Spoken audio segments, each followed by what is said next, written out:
السلام علیکم ورحمۃ اللہ وبرکاتہ۔ دوستو، امید ہے کہ آپ سب خیریت سے ہوں گے۔ ساتھیوں، رمضان المبارک کا مقدس مہینہ بس کچھ ہی لمحے کے بعد شروع ہونے والا ہے۔ جیسے ہی رمضان المبارک کا چاند نظر آئے گا، چاہے وہ جمعے کی شام میں نظر آئے، چاہے وہ سنیچر کی شام میں نظر آئے، چاند نظر آنے کے بعد روزہ رکھنے سے پہلے سب سے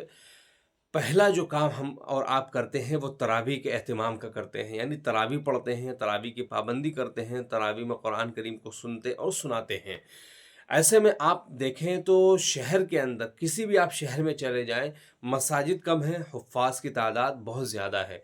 تو اکثر حافظوں کو مسجد کے اندر قرآن کریم سنانے کا موقع نہیں مل پاتا۔ زیادہ تر وہ دوسرا راستہ اختیار کرتے ہیں، کسی کارخانے میں سنا لیا، کسی فیکٹری میں سنا لیا، یا کسی گھر کے اندر سنا لیا، اور جہاں انہیں موقع ملتا ہے وہ قرآن کریم کو سنانے کی پوری کوشش کرتے ہیں، اور ایسا ہونا بھی چاہیے، کیونکہ قرآن کریم کا دور نکل جاتا ہے، تراویح بھی ہو جاتی ہے، ساری چیزیں ہوتی ہیں۔ لیکن ان تمام تر چیزوں میں ہمیں اور آپ کو ایک خاص بات کی طرف توجہ دلانا ضروری سمجھتا ہوں، وہ یہ ہے کہ ہم تراویح کو لے کر جس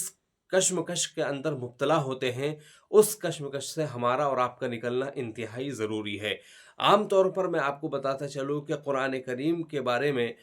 یہ واضح طور پر حکم دیا گیا ہے کہ قرآن کریم کو ٹھہر ٹھہر کر اور اطمینان سے پڑھنا چاہیے، اور تجوید کی رعایت کے ساتھ پڑھنا چاہیے، قواعد کی رعایت کے ساتھ پڑھنا چاہیے، اور اس انداز میں پڑھنا چاہیے کہ قرآن کریم کا کوئی حرف کٹنے نہ پائے۔ اسی وجہ سے قرآن کریم کو ٹھہر ٹھہر کر پڑھنے کا حکم دیا گیا ہے۔ خود اللہ کے نبی صلی اللہ علیہ وسلم قرآن کریم کو ٹھہر ٹھہر کر پڑھا کرتے تھے، صحابہ کرام قرآن کریم کو ٹھہر ٹھہر کر پڑھا کرتے تھے، اور وہی طرز آج بھی حرم مکی کے اندر واقع ہے کہ آپ اگر وہاں کی تراویح کو سنیں گے، یا پھر جنہوں نے پڑھا ہوگا تو دیکھا ہوگا، قرآن کریم کو تراویح میں بہت اطمینان کے ساتھ اور ٹھہر ٹھہر کر پڑھا جاتا ہے، چاہے مسجد نبوی ہو یا مسجد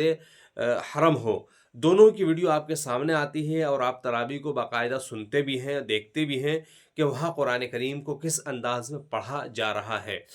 ساتھ ہی ساتھ دوستو، یہاں پر ایک خاص بات جو میرے ذہن میں تراویح کے تعلق سے آ رہی تھی، اس چیز کی طرف اشارہ کرنا میں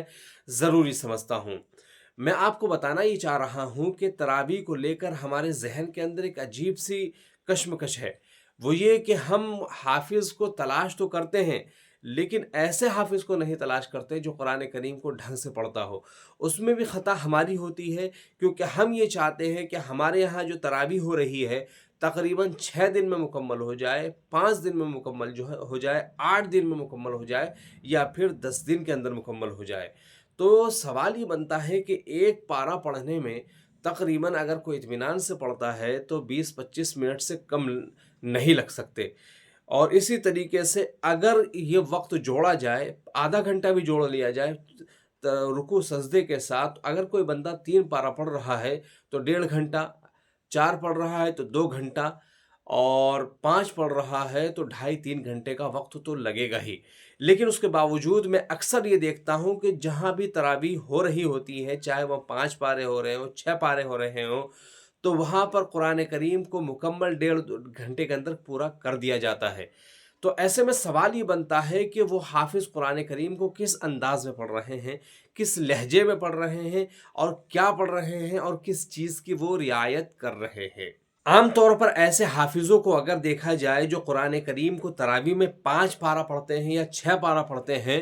تو ان کے قرآن پڑھنے کا انداز کچھ عجیب طریقے کا ہوتا ہے، جس سے صاف طور پر یہ محسوس ہوتا ہے کہ یہ بندہ قرآن کریم نہیں پڑھ رہا ہے بلکہ کچھ اور پڑھ رہا ہے، کیونکہ قرآن کریم کو پڑھنے کا جو حکم دیا گیا ہے وہ ٹھہر ٹھہر کر اور آہستہ آہستہ پڑھنے کا حکم دیا ہے، تجوید کی رعایت کے ساتھ پڑھنے کا حکم دیا ہے۔ لیکن وہاں پر جب ہم یہ دیکھتے ہیں کہ ایک بندہ 5 پارے پڑھ رہا ہے یا 6 پارے پڑھ رہا ہے، تو اس کی اسپیڈ کچھ اس انداز کی ہوتی ہے کہ اسے خود سمجھ میں نہیں آ رہا ہوتا ہے کہ میں پڑھ کیا رہا ہوں، اور ساتھ ہی ساتھ جو پیچھے کھڑے ہوتے ہیں انہیں یہ محسوس نہیں ہوتا ہے کہ اس وقت کون سا صفحہ چل رہا ہے، کون سا رکوع چل رہا ہے، آخر قرآن کریم میں سے کیا پڑھا جا رہا ہے، کچھ بھی سمجھ میں نہیں آتا۔ لیکن ایک شوق ہوتا ہے کہ تراویح پڑھنی ہے، اور تراویح میں قرآن کریم کو مکمل کرنا ہے، چاہے وہ